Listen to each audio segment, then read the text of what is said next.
જય સદગુરુદેવ. માનવ મહિમા ભાગ 119. હે માનવ, આ ચંદ્રમા અને નવલખ તારાઓ જે બધું નામથી પ્રકાશિત છે, તે નામને પરમાત્માના જ્ઞાનીઓ ભજવાનું કહે છે. સાચું નામ તે પરમાત્માના જ્ઞાનીઓ તે નામથી આ દેવોના 3 લોકથી પાર થવાનું કહે છે. આ 3 લોકની રચના ત્રિલોકીનાથથી થઈ છે, તે બરાબર, પણ તે નામથી રચના થઈ છે એટલે પરમાત્માના જ્ઞાનીઓ કહે છે, કોઈ નામ કહે, કોઈ વચન કહે, કોઈ શબ્દ કહે. તો કોઈક કહે વચન થકી ચંદા ને સૂર્ય, અને વચન થકી માયા ને મેદની, અને વચન થકી ધરણી આકાશ. આવું પરમાત્માના જ્ઞાનીઓ કહે છે. અને પછી તેહી વચન કોઈક વિરલ કે પાસ. તો આવું જ્ઞાન આપણને મળી જાય કે જેમાં જતી પાછો, જેમાં છુપાઈને રહે છે. તે ભેદ જાણવા સદગુરુ કરવા પડે છે. એટલે પરમાત્માના જ્ઞાનીઓ તે જતીને ભેદુ પુરુષ પણ કહે છે. સારો ભેદ તો કોઈક વિવેકી જણ જ જાણતો હોય છે, અને જે જાણતો હોય તે સમજી ચૂપ થઈ જતો હોય તેનું નામ સમજણ. બાકી આવી સાચી સમજણ થતાં પણ સંસારમાં ગુરુઓ તો આડોશી પાડોશી ગામમાં આવતા જ હોય છે. પણ સાચી સમજણવાળો તેને કહેવાય કે આપણને હવે સુરતા ભજન સિવાય કાંઈ ઘટે નહીં તેવું તો આપને મળી ગયું છે. તો હવે આપણે સંસારના વ્યવહારમાં ફક્ત દોડવા જ્યાં હોય ત્યાં જવાય નહીં. એક વખત ખ્યાલ આવી ગયો, વસ્તુ નજરે નિરખાઈ ગઈ હોય, પછી તો પિંડ પરખવા એકાંતે જીવ બેસી જાય તો તેવા જીવ ભવસાગર તરી જાય છે. બાકી સાચા જ્ઞાન પછી પણ જો જીવનું ભટકણ રહે અને અહીં તહીં ભટકતો જીવ ભટક્યા જ કરે છે, તેવો જીવ જ્ઞાન હોવા છતાં અજ્ઞાની છે, અને તેવા જીવની 184 ટળતી નથી. મનન કરો, રામ ભરોસે. તો હે માનવ, મનને મનાવો અને કહો કે હે મન, તું અમારી વાત માન અને વિષયના સુખ લેવાના રહેવા દે. વિષય સુખ લેવાથી હે જીવ, તું સાચું સુખ જે પરમાત્માના ઘરનું સુખ છે તે નહીં પામે.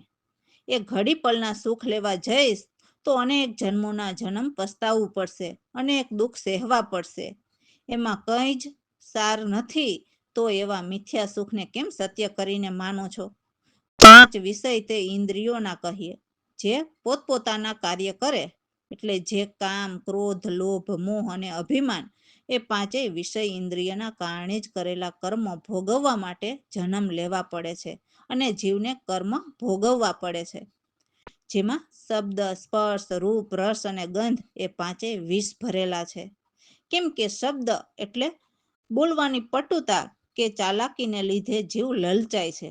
અને બીજું રૂપ, તો રૂપમાં મોહીને સ્પર્શ કરવા માટે ઇન્દ્રિય પ્રેરાય છે અથવા તો લલચાય છે, જેથી સ્પર્શ કરે છે, અને એમની ગંધથી પછી આનંદ રસ માણે છે. એમ આ 5 વિષ ભરેલા છે. એટલે હે મન, તું એનાથી ડર. એમ જ સમજ કે એ ઝેરીલો કાળો નાગ તરે છે, એ 5ને એમ માન. સાચી ભક્તિ તો એ છે કે જો હોય અનન્ય, એટલે દેવ ભક્તિથી પરની એવી અનન્ય, એટલે એ નિરપક્ષ ભક્તિ કહેવાય છે. પણ એમાં બીજા કોઈ અન્ય દેવી દેવતાઓની ભક્તિ નહીં, પણ સાક્ષાત પરમાત્માની ભક્તિની વાત કરી છે. સાચી ભક્તિના યોગ તો જાણે રાજયોગ પ્રમાણ છે. એટલે જેમના મન રાજવી હોય એવા રાજાશાહી મન હોવા જોઈએ. તો સત્ય જ્ઞાની એ ઇન્દ્રિય નિગ્રહ, એટલે એક ઇન્દ્રિયને સુરતા ભજનથી બાળી દીધી હોય છે. અને સાચા સ્નાન એ છે કે સૌથી પહેલા તો સદગુરુના મુખેથી જ્ઞાનના શબ્દો સાંભળીને દિલના મેલ ધોવા. શબ્દ એ જાગ્રતમાં છે, આધ્યાત્મ, એટલે સત શબ્દ એ એક આધ્યાત્મિક છે. તો એ સત શબ્દ સાંભળીને સર્વભ્રમ જતા રહે છે. તો જેમણે સદગુરુ પ્રવીણરામ કૃપાથી બ્રહ્મ જાણ્યા એ આ જગતમાં 4 વર્ણમાં ઉત્તમ છે. જય સદગુરુદેવ. મન તું માન રે, વિષય સુખ તજો રે, એમાં કઈ જ નથી રે, મિથ્યા કેમ સત કરો, 5 વિષય ઇન્દ્રિયના કહીએ, પોત પોતાના કરે, શબ્દ સ્પર્શ રૂપ રસ ગંધ પાંચેય વીસ ભરેલા મન એતી તું ડર રે કાળો નાગત રે મન તું માન રે વિષય સુખ તજો રે ભક્તિ તો એ છે રે જોઈ અનન્ય યોગ એ છે રે રાજયોગ પ્રમાણ હે મન તું માન રે વિષય સુખ તજો રે સમય એ છે રે જો ઇન્દ્રિય નિગ્રહ સ્નાન એ છે રે દિલ ના મેલ ધોવે મન તું માન રે વિષય સુખ તજો રે શબ્દ જાગ્રતમાં એ છે અધ્યાત્મ એના સાંભળવાથી સર્વ ભ્રમ મોટે હે મન તું માન રે વિષય સુખ તજો રે ચાર વર્ણોમાં એ છે યુતમ પ્રવીણ રામને જેણે બ્રહ્મ જાણ્યા હે મન તું માન રે વિષય સુખ તજો રે રામ ભરોસે એટલે જે છે તે બધું ભીતર જ જોવાનું છે. પરંતુ કોઈ અમારા સદગુરુ પ્રવીણ જેવા સાચા જ્ઞાની મળે તો ભીતર બ્રહ્મને ઓળખાવીને એમને ભજવાની રીત શીખવે. એટલે તો અમારા સદગુરુ જીવને કહે છે કે હે મારા ભાઈ, તું બહાર જ્યાં ત્યાં ભગવાનને ગોતવા નહીં ભટક, એ તો તારી અંદર જ છે. સારો ખેલ પરમાત્માના ઘરનો છે, તે આપણા ઘટની અંદર બનેલો છે. તો હે માનવ, જ્યાં ત્યાં શું ફરો છો? જેમ સૃષ્ટિ અનંત ફરે છે એમ સ્વપ્નમાં દેખાય છે, પરંતુ એ બધું જ મિથ્યા છે. અને એ જ રીતે આપણી અંદર પણ અનંત સૃષ્ટિ ફરે છે. એટલે એ પાંચ તત્વનો આ દેહ બનેલો છે, જેમાં પાંચ તત્વ સોહમ સુધીના છે. તો જ્યારે આ દેહ પડે ત્યારે પાંચેય તત્વ પોતપોતાનામાં સમાઈ જાય છે. અને હવે રહી વાત સુરતાની, તો સુરતા પરમાત્માના ઘરની છે. પણ જો આપણે માનવ થઈને પરમાત્માને ન પામી શકીએ તો સુરતા પરમાત્મામાં નથી સમાતી. એટલે સુરતાને સાચું ઠેકાણું ન મળતા તે અનેક યોનિમાં જાય છે અને દેહને દુઃખ સહેવા પડે છે. એટલે અમારા સદગુરુ કહે છે કે જેનું છે તે તેને સોંપી દઈએ તો ફરી જન્મ નથી લેવા પડતા. બાકી આ જે દેખાય છે તે બધું સ્વપ્ન સમાન જ છે. આ ત્રણ લોકનો દ્રષ્ટા પુરુષ એટલે ત્રિલોકીનાથની વાત ખરી છે, જેનાથી આ ત્રણ લોકનું સારું સંચાલન ચાલે છે. એમના પરિબળોના સારા ખેલ બતાવે છે અને એ પણ તત્વમય છે. જુઓ તો ખરા, કેવા દેશ વિદેશ ઉપજાવીને એમાં અનંત ક્રાંતિ ઉપજાવી અને એ દેશકાળ ઉપજાવી સારી વસ્તુ પણ, તો બધું એ મિથ્યા જ છે. તો અનંત ક્રાંતિ એમાં સતતો એક સ્ફૂર્તિ છે. એટલે સાચી સત્તા તો એ છે કે જે સારી સત્તા એક માત્રથી એક રસ વ્યાપક છે, જે કદી બને કે વિખરે નહીં. એવી સત્તા માત્ર એક જ અપરિબળ ચેતન કેવળ બોધ સ્વરૂપ રહેલા છે, જે નજરમાં ન આવે. તો હે મન મારા ભાઈ, એ ચેતનની અનુભવ ગુંજ લખો. એટલે નજરે નિહાળી અને એમને ભજતા અનુભવ કરીને પછી એ સત્ય લખો. બાકી અનુમાને અને અંધશ્રદ્ધાથી કદી પણ સત્ય ન લખી શકાય કે ચાલો આ મહાવિદ્વાન પંડિત છે તો તે સાચું જ કહેતા હોય તો એમ માની નથી લેવાનું. નજરે નિહાળીને અનુભવ કરવો, તો જ સત્ય શું છે તે સાચો ખ્યાલ આવે. તો અમારા સદગુરુ પ્રવીણરામ કહે છે કે અનુભવ ગુંજ લખો. તો એવા અચલ આત્માને જાણીને દાસલાલના થાકેલા મન સદગુરુ ચરણમાં સ્થિર સ્થાય થયા. એટલે ભટકતા બંધ થયા. સદગુરુ કૃપાથી સદગુરુ સેવામાં જ લાગી રહ્યા, જેથી બહાર ભટકતા બંધ થયા. જય સદગુરુદેવ. બાર ન ભટકો ભાઈ રે, સારો ખેલ બહેનો ઘટની અંદર, જ્યાં ત્યાં ક્યાં ફરે છે તારું સુખ છે ઘટની અંદર રે, બહાર ન ભટક ભાઈ રે, સૃષ્ટિ અનંત ફરે અંતર્ગત, જેમ સ્વપ્નમાં દેખાય રે, દ્રષ્ટા પુરુષની સતા પરિબળ, સારા ખેલ બતાવે રે, બહાર ન ભટક ભાય રે, ક્રાંતિ અનંત સતા સત સ્ફૂર્તિ, દેશ કાળ ઉપજાવી રે, ઉપજી વસ્તુ સારી મિથિયા, સાક્ષી ભાસ કેવાય રે, બહાર ન ભટક ભાઈ રે, સતા માત્ર એક રસ વ્યાપક, બંને વિખરે નહીં રે, કેવળ આપય પરિબળ ચેતન, સદા બોધ સ્વરૂપ રે, બહાર ન ભટક ભાય રે, અનુભવ ગુંજ લખો મન મારા, સતા સ્વરૂપ પ્રવીણ રામ રે, દાસ લાલય ચલ આત્મા, થાક્યા મન સ્થિર સ્થાયી રે, બહાર ન ભટક ભાઈ રે, સારો ખેલ બહેનો ઘટની અંદર, બહાર ન ભટક ભાઈ રે, રામ ભરોસે. એટલે હે માનવ, પરમાત્મા એક જ એ સર્વ આપોઆપ છે, એના સિવાય બીજું કોઈ નથી. નામ રૂપ એ બધા ભ્રમ છે, એ નામ રૂપ પણ તારા નથી, એ પણ એક થકી જ છે.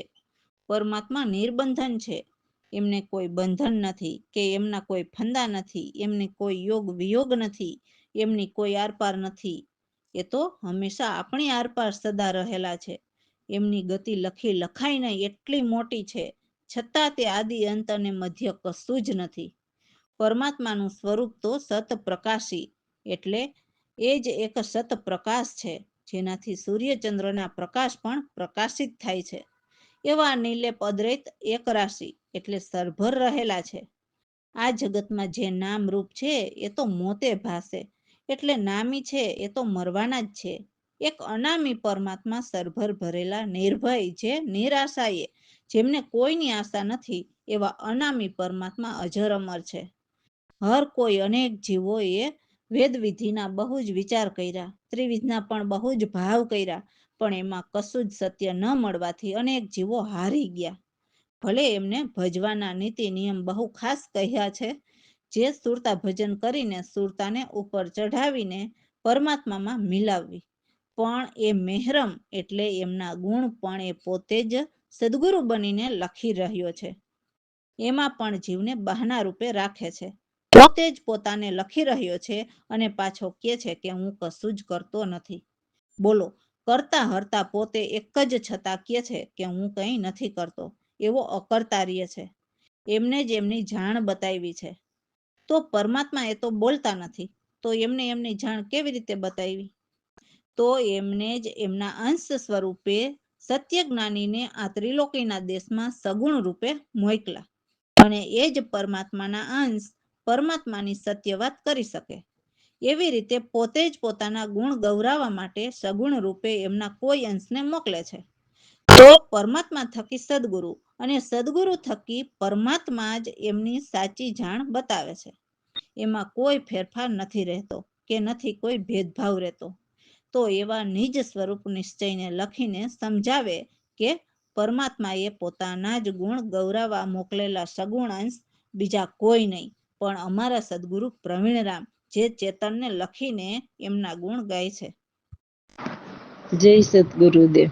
એ આપો નહીં બીજું કોઈ રે, નામ રૂપ બ્રહ્મ નહીં કોઈ, હું નિર્બંધન નથી કોઈ મારા ફંદરે, યોગ વિયોગ યાર નહીં પાર, મારી ગતિ લખી ન લખાઈ, આદિ અંત મધ્ય નહીં કાંય રે, આપો આપ નહીં બીજું કોઈ, મારું સ્વરૂપ સત પ્રકાશી, નિરલેપ અદ્વૈત એક રાશી, નામ રૂપ જગ મોતે ભાસે, સબર ભર્યા નિર્ભય નિરાશે, આપો આપ નહીં બીજું કોઈ, વેદ વિધિના કર્યા બહુ વિચાર, ત્રિવિધ ભાવ કહી કરી હાર્યા રે, આપો આપ નહીં બીજું કોઈ, નીતિ વચન ખાસ કહું કયા, મારા મેરમ હું જ લખી રહ્યો, આપો આપ નહીં બીજું કોઈ, મેં જ મારી જાણ બતાવી, એમાં ભેદભાવ કશું જ નહીં, નિજ સ્વરૂપ નિશ્ચય જ, પ્રવીણ રામ ચેતન તેજ રે, આપો આપ નહીં બીજું કોઈ, રામ ભરોસે. એટલે હે માનવ, સદગુરુ સમજાવે છે કે જે છે તે એકનો એક જ છે, અને આપણે પણ પરમાત્માના ઘરના, એમના જ અંશ, એમના થકી જ છીએ.